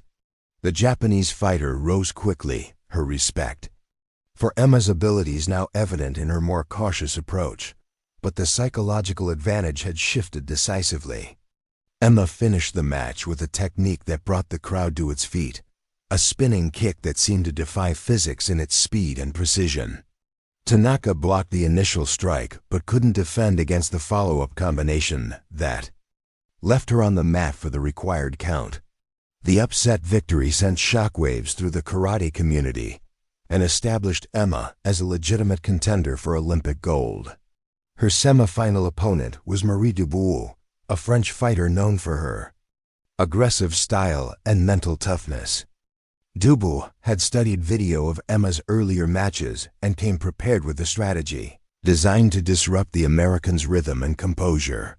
The French fighter used constant pressure and irregular timing to try to force Emma into uncomfortable positions. Emma adapted to Dubois' tactics with the flexibility that had always been her greatest strength. When her opponent pressed forward aggressively, Emma gave ground while looking for openings. When Dubois tried to control the center of the mat, Emma circled patiently, waiting for the perfect moment to strike. The match became a chess game of movement and positioning, with both fighters seeking the tactical advantage that would determine the outcome. The decisive moment came in the final minute of the third round, with the score tied and both fighters showing signs of fatigue. Dubois launched a desperate offensive combination, committing fully to a series of strikes that would either end the match or leave her vulnerable to counterattack. Emma's response was instantaneous and devastating, a perfectly timed counter that caught Dubois off balance and sent her crashing to the mat. The victory earned Emma a place in the Olympic final against Rafaela Santos, a Brazilian fighter who had dominated South American karate for years. Santos was a master of psychological warfare, known for her ability to get inside opponents' heads before matches even began. She spent the days leading up to the final making statements to the media about Emma's inexperience and the pressure of competing on the Olympic stage. Emma ignored the attempts at mental manipulation, focusing instead on her preparation and the technical aspects of the upcoming match. She studied video of Santos' previous fights, identifying patterns and weaknesses that could be exploited. Her coaches worked with her on specific strategies for dealing with the Brazilian's unorthodox techniques and aggressive fighting style. The night before the final, Emma received a package from Riverside, Oregon. Inside was a collection of letters from her former classmates, teachers, and community members who had been following her Olympic journey. Rachel Martinez had organized the effort, gathering messages of support from everyone who had witnessed Emma's transformation from invisible student to international competitor. Among the letters was one from Mr. Kim, the librarian who had quietly supported her during the darkest moments of her high school experience. His message was characteristically brief but deeply meaningful. "You have shown the world that true strength comes from within. Tomorrow, let them see the warrior you have always been." There was even a letter from Tyler Brooks, who had graduated from Riverside and was now studying computer engineering at Oregon State University. He had included screenshots of social media posts from around the world, showing martial arts students and anti-bullying advocates who had been inspired by Emma's story to pursue their own goals despite obstacles and opposition. Most surprisingly, there was a letter from Jessica Blake. The former queen of Riverside High had taken a very different path after graduation, volunteering with organizations that supported victims of bullying and working to address the kind of behavior she had once embodied. Her letter was a genuine apology and an acknowledgement of the strength Emma had shown not just in defeating her tormentors, but in choosing grace over revenge. Emma read the letters late into the night, drawing strength from the reminder that her journey had meaning beyond personal achievement. She represented not just her country, but everyone who had ever been underestimated, dismissed, or targeted, because they seemed different or vulnerable. The quiet girl who had once preferred invisibility now carried the hopes and dreams of countless others who saw themselves in her story. The day of the Olympic final dawned clear and bright in Tokyo, the city buzzing with excitement for the historic first karate competition at the Summer Games. Emma arrived at the venue early, going through her pre-competition routine with the mechanical precision that had become second nature. She meditated for 20 minutes, visualizing the match ahead and reinforcing the mental state that had carried her through countless competitions. The warm-up area was filled with the controlled chaos of elite athletes preparing for the most important competition of their careers. Emma moved through her preparation routine in her own bubble of concentration, stretching and shadowboxing while maintaining the internal focus that would be crucial for optimal performance.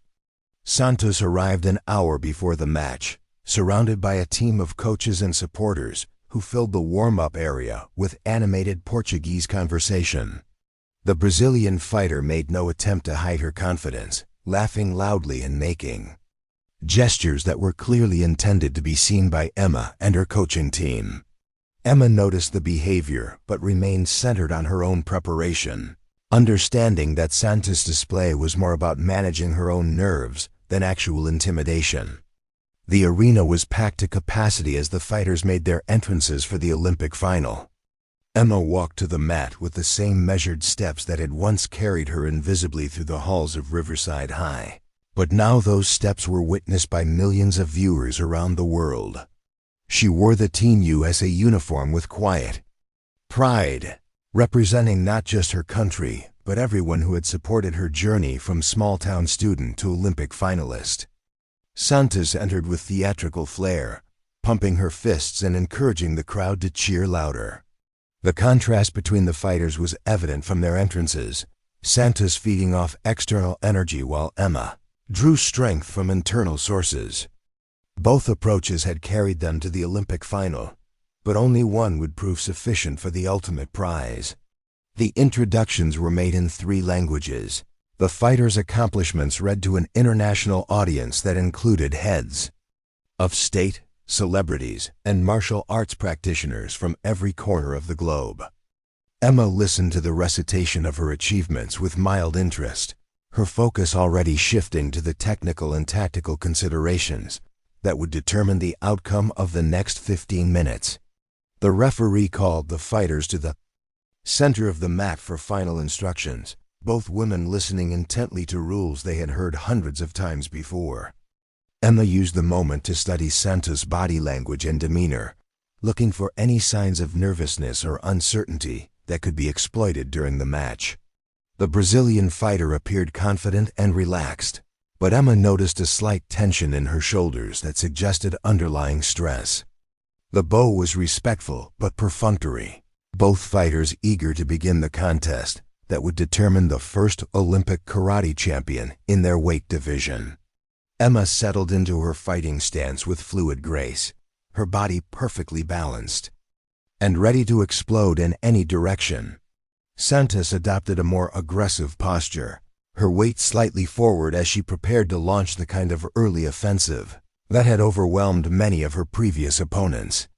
The match began with Santos implementing her expected strategy, pressing forward aggressively and trying to establish physical and psychological dominance early in the contest. Emma responded with textbook defensive work, moving laterally and using footwork to avoid the most dangerous attacks while looking for opportunities to counter. The early exchanges were intense but controlled, both fighters testing each other's reactions and capabilities. As the first round progressed, Emma began to find her timing and distance against Santos' aggressive style.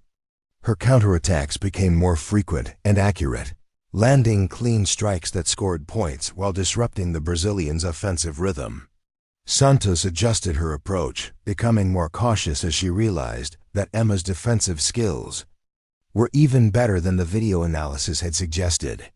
The second round saw Emma take control of the match, her superior conditioning and technical precision beginning to tell against Santos' more emotional fighting style. The Brazilian fighter's early aggression had cost her energy that she now needed for the later stages of the contest, while Emma's measured approach had conserved her strength for the decisive moments. Emma's victory came with a combination that perfectly exemplified her evolution from quiet student to Olympic champion. She used Santos' forward momentum against her, stepping aside at the last moment and delivering a counterstrike that was both technically perfect and devastatingly effective. The Brazilian fighter went down hard, her Olympic dreams ended by the precise application of skills that had been developed in a small dojo in Oregon and refined through years of dedicated practice.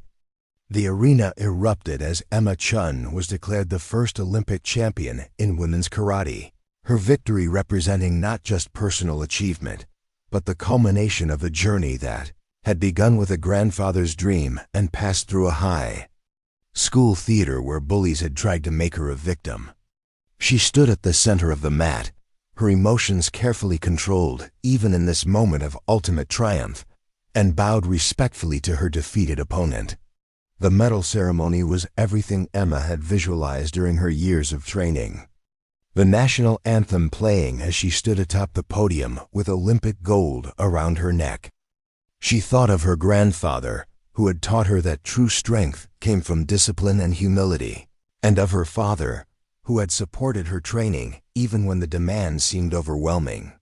She thought of Mr. Kim and his quiet encouragement, of Rachel's unwavering friendship, and even of Tyler Brooks, who had risked his own safety to help her when she needed an ally. Most of all, she thought of the quiet girl who had once hidden in library corners, afraid to draw attention to herself because she believed that invisibility was safety.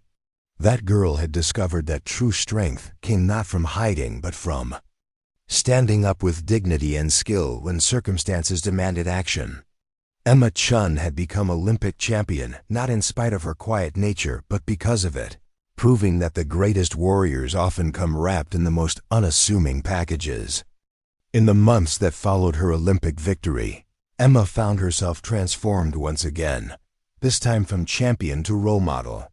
She established a foundation that provided martial arts training and anti-bullying programs to schools across America, teaching students that everyone possessed inner strength that could be developed through discipline and practice.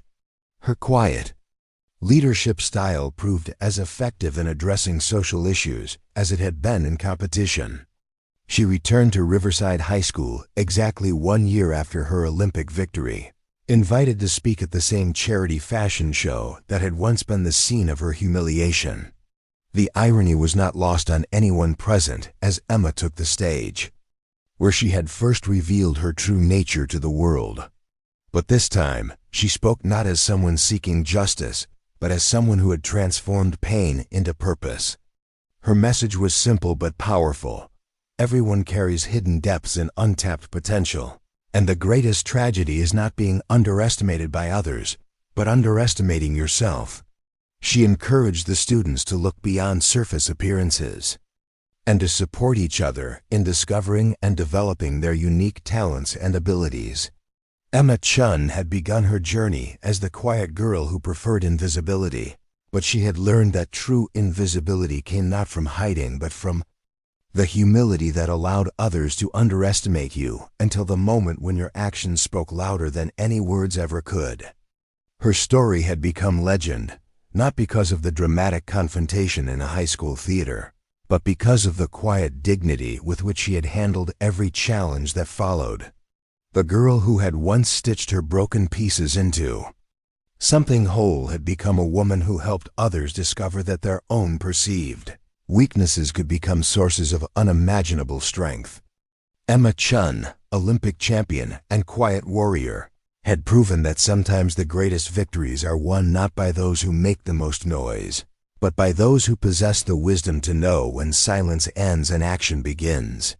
5 years after her Olympic triumph, Emma Chen stood before a mirror in her new office at the Chen Foundation headquarters in Portland, adjusting the simple black blazer that had become her signature look for formal occasions. The building, a converted warehouse in the Arts District, hummed with the activity of staff members preparing for the foundation's annual gala, an event that had grown from a small local gathering to an international celebration of resilience and empowerment. The foundation had exceeded every expectation Emma had harbored when she first established it with her Olympic prize money and endorsement earnings. What began as a modest program providing martial arts instruction to underserved communities had evolved into a comprehensive organization that addressed bullying, promoted mental health awareness, and created opportunities for young people to discover their hidden potential. The staff of 43 full-time employees worked across 12 states, implementing programs that had reached over 200,000 students. Emma's approach to running the foundation reflected the same principles that had guided her martial arts career: methodical planning, quiet leadership, and results that spoke louder than publicity. While other celebrity foundations relied heavily on media campaigns and high-profile events, the Chen Foundation focused on measurable outcomes and sustainable change. Their anti-bullying programs had been adopted by school districts across the country, their mental health initiatives had been replicated internationally, and their scholarship fund had sent over 3,000 students to college. The evening's gala would celebrate the foundation's 5th anniversary while announcing its most ambitious project yet, the construction of a national training center that would serve as both a martial arts academy and a research facility for studying the psychological benefits of disciplined physical training. The center, to be built on 50 acres in the Colorado mountains, would provide year-round programs for young athletes, while conducting groundbreaking research on the connections between martial arts training and character development. Emma walked through the foundation's offices, stopping to check on the various departments that had grown organically around her vision.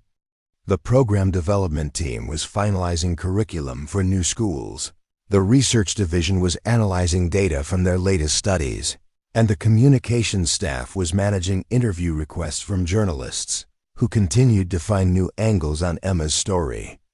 In the scholarship department, Emma paused to review applications from students who reminded her of her younger self: quiet, determined young people who possessed untapped potential but lacked the resources or confidence to fully develop their abilities. Each application told a story of challenges overcome and dreams deferred, and Emma read them with the same careful attention she had once devoted to studying potential opponents. One application particularly caught her attention. Sarah Kim, a 16-year-old from a small town in Montana, had written about her struggles with social anxiety and her recent discovery of martial arts as a way to build confidence. The girl's essay described training in her family's garage, with YouTube videos and worn equipment, dreaming of attending a real martial arts school, but knowing her family couldn't afford the tuition.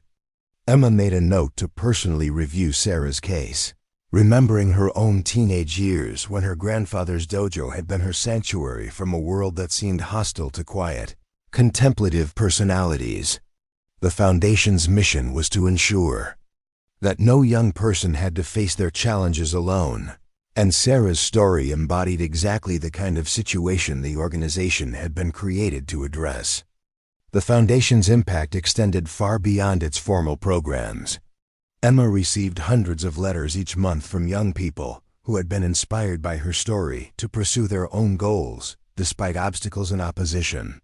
Many of these letters came from students who had never set foot in a martial arts studio, but had found courage in the example of someone who had transformed from victim to victor through discipline and determination. The research conducted by the foundation had begun to influence policy discussions about education and youth development. Their studies had demonstrated clear correlations between martial arts training and improved academic performance, reduced behavioral problems, and increased self-confidence among participants. School administrators and policymakers were taking notice, leading to increased funding for physical education programs and alternative approaches to student discipline. Emma's personal life had found its own quiet rhythm during these years of public service. She had maintained her training regimen, though competition was no longer her primary focus. The daily practice sessions at her private dojo served as meditation and stress relief, helping her maintain the mental clarity necessary for leading a complex organization. She had avoided the celebrity lifestyle that often accompanied Olympic success, preferring the satisfaction of meaningful work to the temporary pleasures of fame. Her relationship with Marcus Rodriguez, a fellow martial artist she had met during a training camp, had developed with the same careful progression that characterized everything else in Emma's life. Marcus, a former Marine who had found martial arts during his recovery from combat injuries, understood the discipline and dedication that defined Emma's approach to both training and life. Their partnership was built on mutual respect and shared values rather than the passion and drama that characterized many celebrity relationships. The evening of the gala, Emma stood in the Foundation's main conference room, which had been transformed into an elegant reception space. The guest list included Olympic athletes, business leaders, educators, and hundreds of young people whose lives had been touched by the Foundation's programs. Emma had insisted that the students be the evening's focus, wanting their achievements celebrated rather than her own continued recognition. As guests began to arrive, Emma noticed familiar faces from different chapters of her life. Rachel Martinez, now a successful theater director in Seattle, had flown in specifically for the event. Tyler Brooks, who had become a software engineer and maintained his passion for using technology to solve social problems, was documenting the evening for the Foundation's digital archives. Even Principal Carter, now retired but still engaged in educational reform, had made the trip from Oregon to support Emma's work. The evening's keynote speaker was Dr. Jennifer Liu, a psychologist who had conducted extensive research on the relationship between martial arts training and psychological development. Her presentation drew heavily on data collected through the Foundation's programs, demonstrating how structured physical training could address issues ranging from anxiety and depression to aggression and social isolation. Emma listened to Dr. Liu's presentation with the same focused attention she had once brought to studying opponents' techniques. The research validated what she had always believed intuitively, that martial arts training provided more than physical skills, offering a pathway to mental and emotional strength that could transform lives in ways that extended far beyond self-defense. When Emma took the stage to present the Foundation's annual report, she spoke with the same quiet authority that had characterized her public appearances since her Olympic victory. The numbers she shared were impressive. Thousands of students served, hundreds of schools implementing their programs, and dozens of research studies demonstrating measurable improvements in participants' academic performance and social behavior. But Emma focused more on the individual stories than the aggregate statistics. She spoke about Maria Santos, a shy seventh grader from Los Angeles, who had discovered confidence through martial arts training and was now student body president at her high school. She shared the story of David Thompson, a former gang member from Detroit who had found direction through the Foundation's programs and was now studying criminal justice in college. Each story Emma told reflected a young person who had discovered hidden strength through disciplined training and supportive mentorship. These were not dramatic transformation stories, but rather accounts of steady progress and incremental growth, the kind of change that happened when someone committed to long-term development rather than seeking quick fixes. The evening's most emotional moment came when Emma introduced Sarah Kim, the 16-year-old from Montana whose scholarship application had caught her attention months earlier.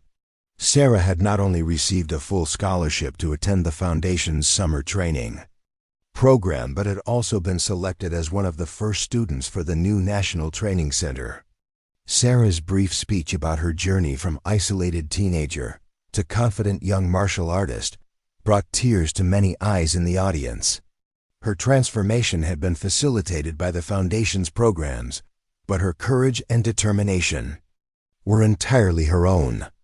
Emma watched from the side of the stage, remembering her own teenage struggles and feeling profound satisfaction in knowing that other young people would not have to face their challenges alone.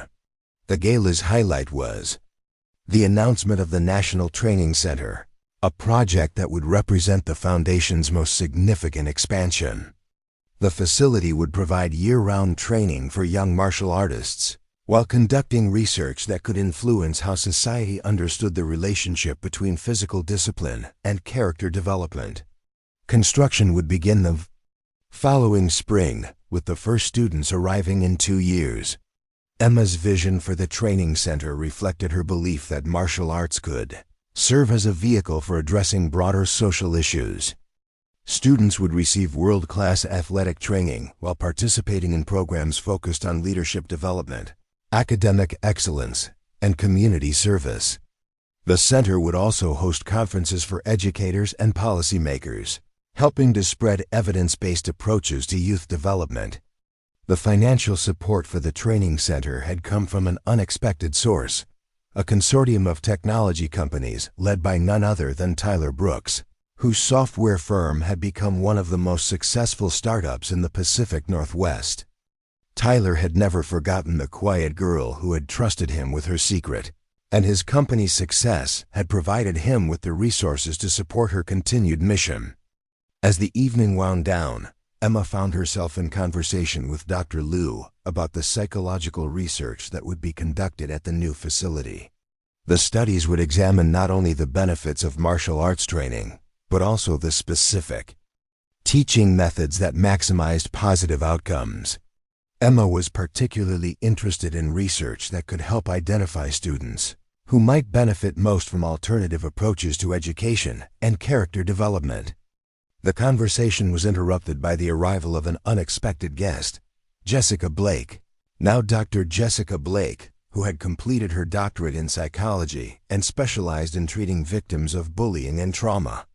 Her transformation from high school tormentor to mental health advocate had been as complete as Emma's journey from invisible student to international champion. Jessica's presence at the gala represented a full-circle moment that neither woman could have anticipated during their high school confrontation. Their brief conversation was cordial but meaningful, two adults who had both learned important lessons from their shared history. Jessica's work with bullying victims had been informed by her understanding of the perpetrator's mindset, while Emma's foundation programs reflected her experience as someone who had been targeted but refused to be broken. As guests began to leave, Emma walked through the emptying reception space, taking time to personally thank the young people who had participated in the evening's program. These students, ranging in age from middle school to college, represented the Foundation's true measure of success. Their confidence, poise, and articulate descriptions of their goals demonstrated that the Foundation's approach was creating lasting change. The final guest to leave was Master Chen Wei, Emma's grandfather, who had flown in from Oregon despite his advanced age. At 89, he moved more slowly than in his prime, but his eyes still held the sharp intelligence that had guided 3 generations of martial artists. He had watched the evening's proceedings with quiet pride, seeing his family's martial arts tradition expanded into something that could benefit countless young people. Emma walked with her grandfather to his car, their conversation conducted in the mixture of English and Mandarin that had characterized their relationship since her childhood.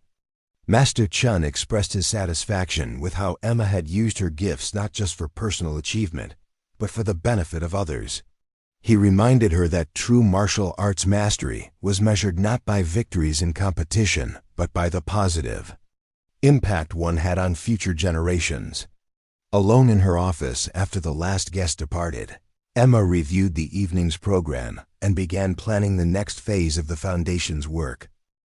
The success of the gala had exceeded expectations, But Emma knew that real change happened in classrooms and training facilities, not at fundraising events. The Foundation's programs would continue to evolve based on research and feedback, always focused on measurable outcomes rather than good intentions.